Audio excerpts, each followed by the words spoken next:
नवदीप सिंह संगरूर। नवदीप जी हनुमान चालीसा का पाठ करते थे और इसके साथ साथ हिंदू धर्म के अनुसार पूजा पाठ भी किया करते थे। नवदीप जी ने संत रामपाल जी महाराज को चैलेंज कर दिया कि अगर वह उसे नौकरी दिला देंगे तो वो नाम दीक्षा ले लेगा। और फिर नवदीप जी के साथ गजब के चमत्कार होने लगे। नौकरी भी लग गई, लेकिन भक्ति मर्यादा खंड करने के बाद गुरुजी ने कहा कि तेरी भक्ति ठीक नहीं चल रही है। इसके बाद जो हुआ इस वीडियो में जानेंगे, और कैसे नवदीप जी के पिताजी को हार्ट अटैक आ जाता है और संत रामपाल जी महाराज उन्हें मौत के मुंह से भी वापस छुड़ा लाते हैं।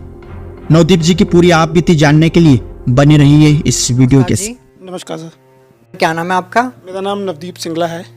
नवदीप जी, आप कहाँ से आए हो? सर मैं डिस्ट्रिक्ट संगरूर धूरी पंजाब से हूँ। सर, संत रामपाल जी महाराज की शरण में कैसे आए? सर संत रामपाल जी महाराज की शरण में मैं 2010 में आया। मुझसे पहले मेरे पिताजी और मेरे दादाजी ने संत रामपाल जी से दीक्षा ले रखी थी। मेरे दादाजी जो पहले की राधा स्वामी पंथ से जुड़े हुए थे, 25 साल उन्होंने उनका नाम सिमरन किया था। तो उनको एक भगत जी ने पुस्तक दी थी और उस पुस्तक को पढ़कर उन्होंने ये बात बोली कि जो राधा स्वामी पंथ है उनके जो गुरु हैं वो तो 10वीं पास हैं, लेकिन जो संत रामपाल जी का ज्ञान है वो एक PhD लेवल का ज्ञान है। तो उन्होंने मेरे पिताजी से बोला कि मैं राधा स्वामी पंथ को छोड़कर संत रामपाल जी महाराज से दीक्षा लेना चाहता हूँ। तो उन्होंने ये भी कहा कि अगर मेरे पिताजी उनके साथ दीक्षा लेंगे तो वो साथ बल्कि दोनों इकट्ठे दीक्षा लेंगे। तो उन्होंने नाम दीक्षा ले ली। तो कुछ समय बाद मुझे भी थोड़ा थोड़ा ज्ञान पता चला कि संत रामपाल जी की मैंने किताब पढ़ी। सर, संत रामपाल जी महाराज से नाम दीक्षा लेने से पहले आप क्या भक्ति साधना करते थे?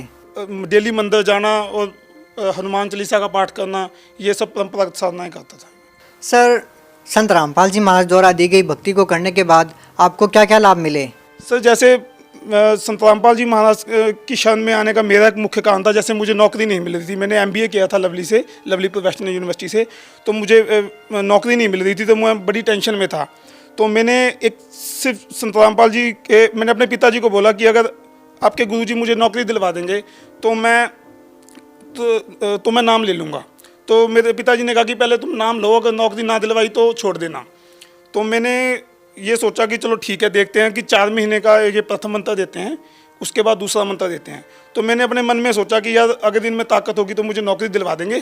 तो इस वजह से मैंने नाम ले लिया। तो भगत जी तो सर मुझे नौकरी संत रामपाल जी की दया से इस तरीके से मिली कि मैंने उस नौकरी के लिए अप्लाई भी नहीं किया था। मुझे एक मेल आया कि आपका एक रिटन एग्ज़ाम है, दिल्ली मुझे बुलाया गया।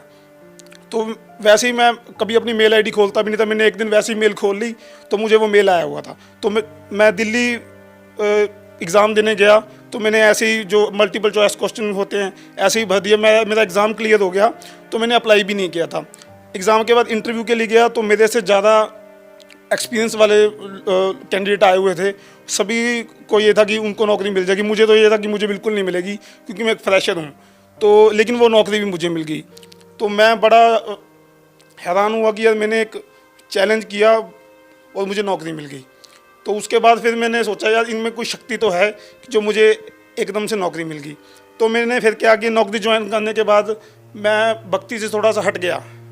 मैं नौकरी में बिज़ी हो गया और मैंने थोड़ी सी मर्यादा भी भंग करनी शुरू कर दी। तो इस वजह से मेरी नौकरी भी खतरे में आ गई। तो मैंने फिर गुरुजी से प्रार्थना लगी, गुरुजी मेरी नौकरी सही नहीं चल रही। गुरुजी ने बोला बेटा तू भक्ति कम करता है।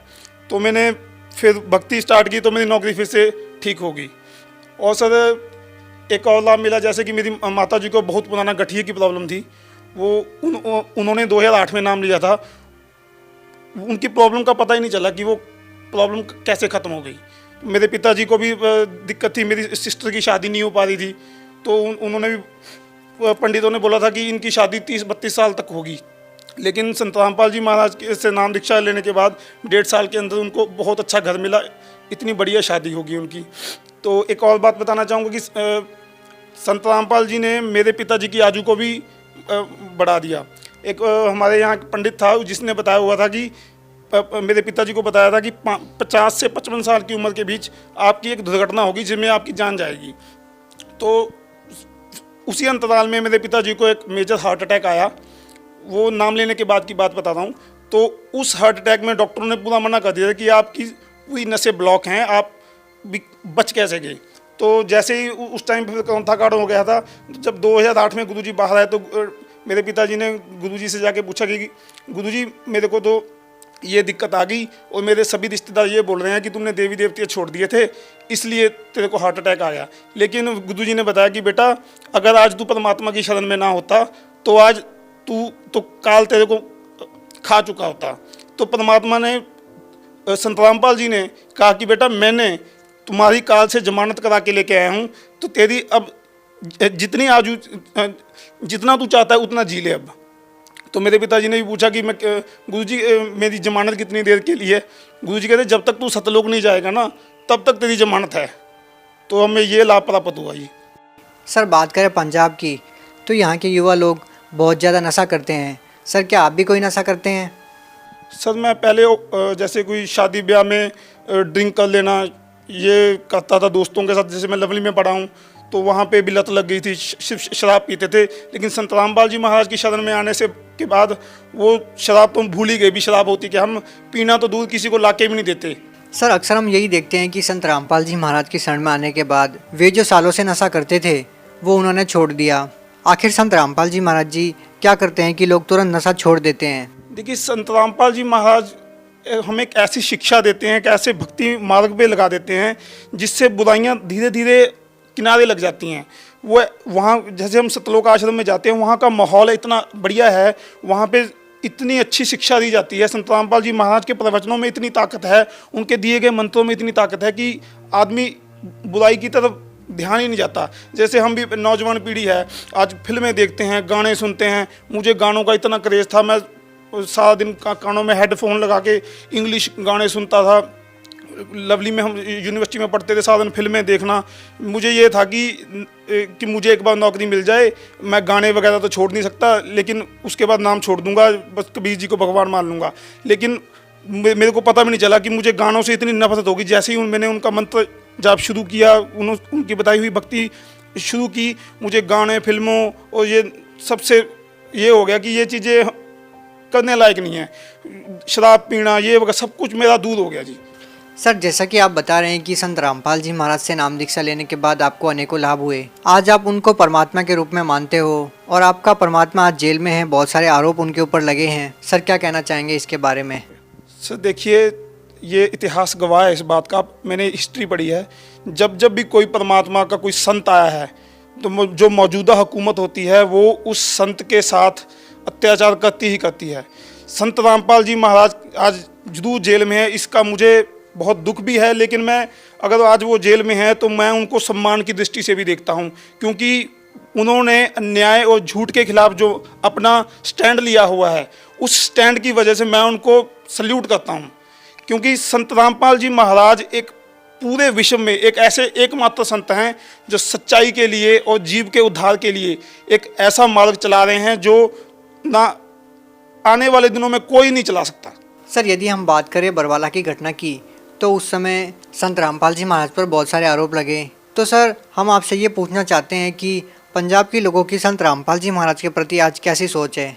सर देखिए मीडिया ने कुछ उस टाइम में कुछ ऐसा कुप्रचार किया कि सबका दिमाग घूम गया।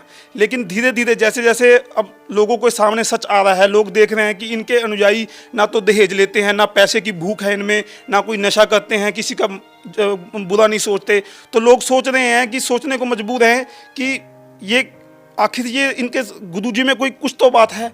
जैसे जब कांड हुआ था, ये घटना हुई थी 2014 की, मैं भी उस टाइम पे आश्रम में था। तो मेरे रिश्तेदारों ने मुझे बहुत गालियां दी कि तू क्या करने गया था, क्यों चला गया, ऐसे क्या फ़ायदा है ऐसे संतों के पीछे जाने का। लेकिन मैं नहीं माना, क्योंकि मुझे पता था कि मेरे गुरुजी सच्चे हैं। तो आज वो खुद कह रहे हैं कि जैसे अब गुरुजी 2 केसों में बरी हो गए, तो वो खुद बोलने लग गए हैं। जो उस टाइम पे बोलते हैं कि आपके गुरुजी कभी बाहर नहीं आएंगे, तो वो खुद कहते हैं कि आपके गुरुजी बाहर आएंगे, आप सच्चे हो। वो मानने पे मजबूर हो गए हैं, क्योंकि एक तो हमारा विश्वास भी क्यों बना है, क्योंकि हमारे गुरुजी का ज्ञान और उन्होंने रिजल्ट देखे हैं। मेरी पहले आर्थिक स्थिति भी कोई ज़्यादा बढ़िया नहीं थी, आज मेरे पास सब कुछ है, घर है, दुकान है, खेती की ज़मीन है, बैंक बैलेंस है, गाड़ी है। परमात्मा की दया से मेरी शादी भी होगी। मैंने बगैर दहेज के 1 रुपया नहीं लिया दहेज में, जबकि मैं बढ़िया समाज से हूँ। और हमारे बढ़िया में लड़के का सौदा होता है 20 लाख में, 30 लाख में, और सभी रिश्तेदार हैरान हैं कि इन्होंने एक पैसा नहीं लिया। मेरी शादी सिर्फ मात्र 20-25 हज़ार रुपये में, जो बाहर के रिश्तेदार आए हुए थे उनको खाना खिलाने में मेरे खर्च हुए हैं। उसके सिवा 1 रुपया हमने लिया नहीं, कोई गहना नहीं लिया, कोई पैसा नहीं लिया। वो सब हैरान हैं कि ऐसी शिक्षा इनको कौन दे रहा है। तो हम बोलते हैं कि हम हमारे गुरुजी के, हमने सतलोक जाना है, जो हमारे गुरुजी हमारे लिए नियम बनाएंगे हम उन्हीं पे चलेंगे, हमें पैसा नहीं चाहिए। सर, जो श्रद्धालु संत रामपाल जी महाराज से नाम दीक्षा लेना चाहते हैं वो उनसे नाम दीक्षा कैसे प्राप्त कर सकते हैं? सर, संत रामपाल जी महाराज से अगर आपने जुड़ना है तो आप संत रामपाल जी महाराज का सत्संग डेली देखें। उसके नीचे एक नंबर, नीचे बॉटम लाइन पे एक नंबर पीली पट्टी चलती है, उस पर एक नंबर आता है, और उस नंबर पे कॉल करके आपको सारी जानकारी मिल जाएगी। संत रामपाल जी के हर प्रांत में, भारत के हर प्रांत में नामदान स्थल खुले हुए हैं, पंजाब में भी हैं।